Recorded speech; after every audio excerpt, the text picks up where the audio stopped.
कि अब भारत में सेकुलरिज्म की ज़रूरत थी, जिसके लिए भारत के प्रियम्बल को, जिसे सोल ऑफ इंडियन कॉन्स्टिट्यूशन कहा गया है, उसे बदला गया।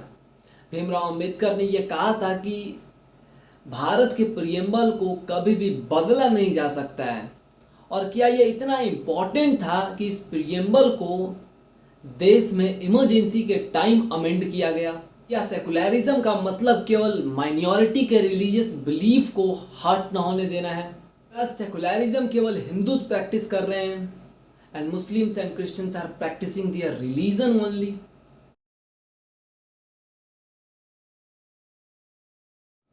सिक्सटीन, 17 और 18 सेंचुरी में यूरोप में कई धार्मिक लड़ाइयाँ चल रही थीं। ये लड़ाइयाँ 1517 में प्रोटेस्टेंट रिफॉर्मेशन के शुरुआत के बाद शुरू होती हैं, जो यूरोप के कैथोलिक कंट्रीज़ के पॉलिटिकल और रिलीजियस ऑर्डर को बिगाड़ के रख देती है।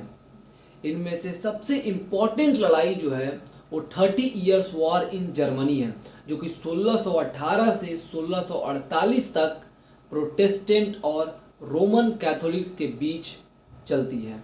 और यहीं से सोवर्निटी और सेकुलरिज्म जैसे आइडिया की शुरुआत होती है, ताकि फ्यूचर में और भी ऐसी धार्मिक लड़ाइयाँ न हो सकें। वैसे तो सेकुलरिज्म शब्द का इस्तेमाल इस टाइम पे किया नहीं जाता है। सेकुलरिज्म शब्द का इस्तेमाल सबसे पहले 1851 में ब्रिटिश रिफॉर्मर जॉर्ज जैकब करते हैं।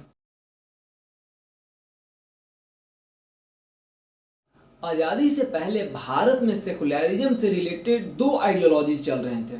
सबसे पहला multiculturalistic view of Gandhi, Nehru and Tagore, जिनका मानना था कि सभी रिलीजन को इक्वली ट्रीट किया जाए। नेहरू का मानना था कि रिलीजन एक प्राइवेट मैटर की तरह है, जिसका ना तो पब्लिक लाइफ पे और ना ही पब्लिक लाइफ में कोई रोल रहे। जबकि दूसरे तरफ पार्टी कल्चरिस्टिक व्यू वाले लोग थे, जो कि हिंदू राइट विंग थे।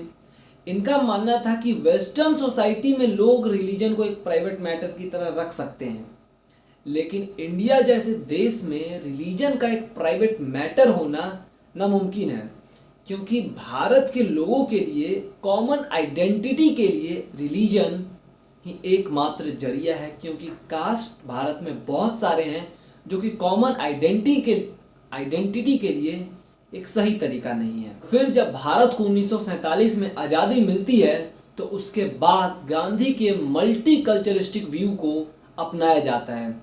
इसका मतलब भारत में कोई भी किसी भी रिलीजन को प्रैक्टिस कर सकता है, स्टेट सभी रिलीजन को इक्वली ट्रीट करे। और यही कारण है कि आज़ादी के बाद पाकिस्तान से बड़ी संख्या में मुसलमान भारत आते हैं।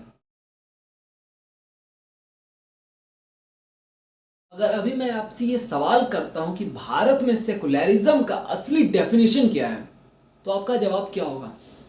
अपना आंसर कमेंट में जरूर बताएं वीडियो को आगे देखने से पहले। तो 26 अक्टूबर 2016 को सुप्रीम कोर्ट भी ये सवाल करती है, एक केस सुनाते हुए, कि भारत में सेकुलरिज्म का ऑफिशियल डेफिनेशन क्या है। क्या सेकुलरिज्म का definition complete separation of religion from state है?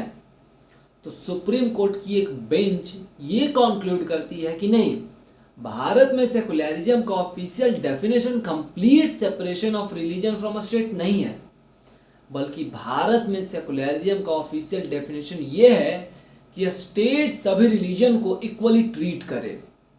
तो मेरा आपसे वापस एक सवाल है कि क्या भारत में सभी रिलीजन को इक्वली ट्रीट किया जाता है? वापस कमेंट बॉक्स में जाइए।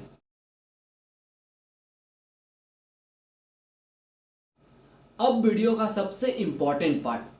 जैसा कि वीडियो की शुरुआत मैंने दो प्रश्नों के साथ किया था, जिसका जवाब आपको वीडियो के इस पार्ट में मिल जाएगा।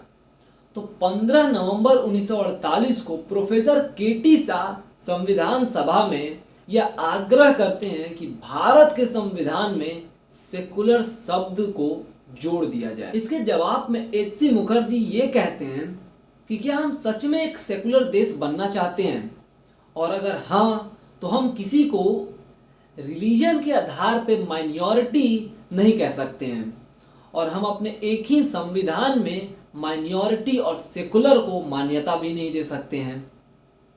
तो फिर ये फाइनली कंक्लूड किया जाता है कि भारत के संविधान में सेकुलर शब्द को ऐड नहीं किया जाएगा। यहाँ तक कि जवाहरलाल नेहरू और डॉक्टर भीमराव अंबेडकर भी इस बात से सहमत हो जाते हैं, क्योंकि उस दिन संविधान सभा में इस चीज पे काफी देर तक बहस चलती है। लेकिन फिर 1976 में पंडित जवाहरलाल नेहरू की डॉटर इंदिरा गांधी कॉन्स्टिट्यूशन में 42nd अमेंडमेंट करके, सॉरी यहाँ पे ये मेंशन करना बहुत जरूरी है कि इमरजेंसी के टाइम 42nd अमेंडमेंट करके सेकुलर और सोशलिस्ट शब्द कॉन्स्टिट्यूशन के प्रीएम्बल में जोड़ दिया जाता है।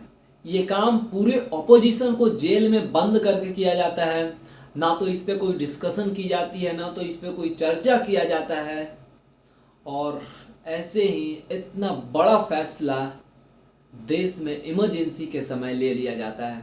खास बात यह है कि भारत में सेकुलरिज्म को कॉन्स्टिट्यूशन में ऐड करने या ना करने पे केवल एक बार डिस्कशन किया गया था, जो कि मैंने आपको बताया, और फिर ये डिसाइड हुआ था कि कॉन्स्टिट्यूशन में सेकुलर शब्द को नहीं जोड़ा जाएगा। और ये है कॉन्स्टिट्यूशन में सेकुलर शब्द ऐड होने की पूरी हिस्ट्री।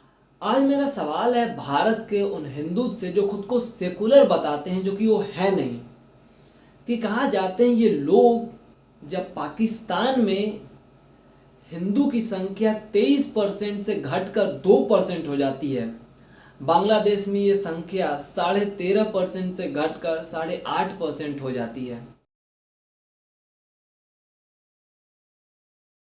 स्टार्टिंग में मैंने आपसे एक सवाल पूछा था कि क्या आज केवल हिंदूज ही सेकुलरिज्म को प्रैक्टिस कर रहे हैं, तो इसका जवाब मैं आप पे छोड़ता हूं, लेकिन मैं आपको कुछ फैक्ट्स जरूर बताऊंगा जिसके बेसिस पे आप इसका आंसर ले सकते हैं। दुनिया में 23 कंट्रीज ऐसे हैं जहां पे मुस्लिम मेजॉरिटी में हैं और वे सेकुलर हैं, सॉरी वे अपने आप को सेकुलर कहते हैं। इनमें से कुछ अल्बानिया, तुर्की, तजाकिस्तान, इंडोनेशिया और भी कुछ देश हैं। और इनमें से कुछ देशों की अगर मैं आपको सेकुलरिज्म बताऊं तो आप इसमें कंफ्यूज हो जाएंगे कि सेकुलरिज्म का डेफिनेशन और मीनिंग क्या है। इन सेकुलर मुस्लिम कंट्रीज के पॉपुलेशन पे एक बार नजर डालते हैं, और ऐसा नहीं है कि ये नंबर स्टार्टिंग से ही ऐसे थे। आज पूरी दुनिया में 96 कंट्रीज सेकुलर हैं। पूरी दुनिया की बात करें तो सेकुलर का मतलब वो जो ना तो किसी रिलीजन को प्रैक्टिस करते हैं और ना ही किसी रिलीजन को डिस्करेज करते हैं। तो हम ये कह सकते हैं कि सेकुलर कंट्री वो है जो ना तो किसी रिलीजन को प्रैक्टिस करे, यानी रिलीजन के मैटर में वो न्यूट्रल रहे, ना तो किसी रिलीजन को सपोर्ट करे और ना ही किसी रिलीजन को डिस्करेज करे। इसके अलावा सेकुलरिज्म की और भी 2 डेफिनेशन है वर्ल्ड लेवल के ऊपर, लेकिन इसकी बात हम इस वीडियो में नहीं करेंगे। इस डेफिनेशन के बेसिस पे चाइना दुनिया का मोस्ट सेकुलर कंट्री है, जहाँ पे 90% लोग सेकुलर हैं। इस रिपोर्ट के अनुसार भारत में 2015 में 23% लोग सेकुलर थे, जबकि 2017 में ये नंबर केवल 7% पे आ गया। ये परसेंटेज थोड़ा सा आपको शॉकिंग लगेगा, लेकिन जब आप वीडियो को रिवर्स करेंगे और उस डेफिनेशन को समझेंगे जो मैंने आपको बताया, जिस बेसिस पे ये रिपोर्ट है, ये परसेंटेज है, तब आपको शायद ये नंबर परसेंटेज डाइजेस्ट हो जाए। वीडियो को एंड करने से पहले मैं आपको बताना चाहता हूँ कि भारत की सेकुलरिज्म बहुत ही अलग तरीके की सेकुलरिज्म है, जो कि वेस्टर्न सेकुलरिज्म से काफ़ी अलग है। यहाँ पे माइनॉरिटी का भी कॉन्सेप्ट कॉन्स्टिट्यूशन में है, यहाँ मुस्लिम के लिए पर्सनल लॉ भी है और सेकुलरिज्म का भी कॉन्सेप्ट है। मैं आपसे एक अंतिम सवाल पूछना चाहता हूँ कि क्या डेमोक्रेसी के लिए सेकुलरिज्म इम्पोर्टेंट है? और अगर इस वीडियो पे पॉजिटिव रिस्पांस मिलता है तो मिलेंगे आपसे अगली वीडियो में इस टॉपिक के ऊपर। ऐसे ही और भी वीडियोस के लिए हमारे चैनल को सब्सक्राइब कीजिए, बेल आइकन प्रेस कीजिए, वीडियो को लाइक कीजिए, शेयर कीजिए और अपने सुझाव कमेंट बॉक्स में लिख लीजिए। तब तक के लिए धन्यवाद, मिलते हैं अगले वीडियो में। थैंक यू, जय हिंद।